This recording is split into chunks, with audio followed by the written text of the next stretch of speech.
So I think they're you know, it's part, you know, when a cartoonist will try and communicate 100 messages in one picture, I think that's what they're trying to do. For me, I wouldn't put so much focus on that. Sonko did better than what we are seeing. But you mentioned because he says here Nambona Haiwaka, but you mentioned that this would appear like an indictment on young leadership. That probably looking at Sakaja really right now, yes. People may not consider another people may not consider. I know Babu Owino has ambitions, but you know, the timing could be a problem because we've had 2 young leaders. Because Sonko is not necessarily old, he was there. And we saw what he subjected us to. Dress code, nini, drama. But you know, I still say somehow Sonko delivered to the people. But there was a lot of issues here and there, yeah?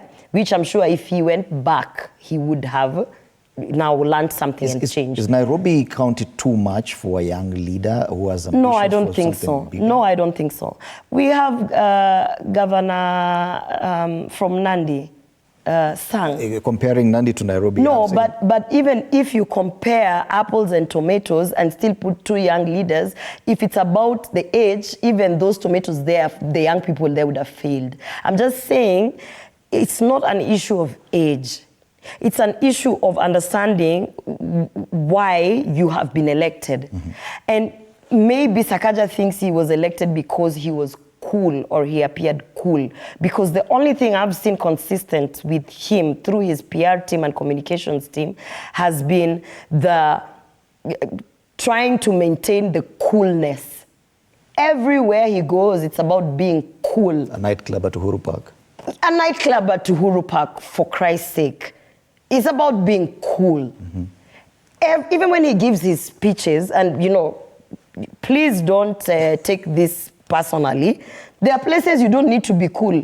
People are looking up to you so that you can deliver a message that they will hold on to and run with. But you can't be cool all the time. You can't, that's not the thing. In one of the headlines, it was described as all dimples and nothing more. And you know, look at Babu Owino, who's trying to make a come up to be the governor. Even he knows it's not about being cool. In fact, if there's a person who's running away from being cool, it's Babu Owino. You can see in his recent speeches, in the things that he's engaging, it is trying to show people you can take me seriously. This thing of being cool, at the end of the day, the people who elected you don't even know what these things mean.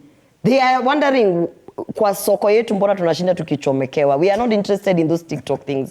So I feel like you can't say that young people cannot be leaders. What you can say is that, unfortunately, the few young people who God has given them authority to lead Nairobi County as governors have made it difficult for people like Babu Owino, who sincerely, he has the ability. But now if you put Babu Owino and Tim Wanyonyi, based on what Sakaja is subjecting us to, I think even I will be like, let's try maybe an older person.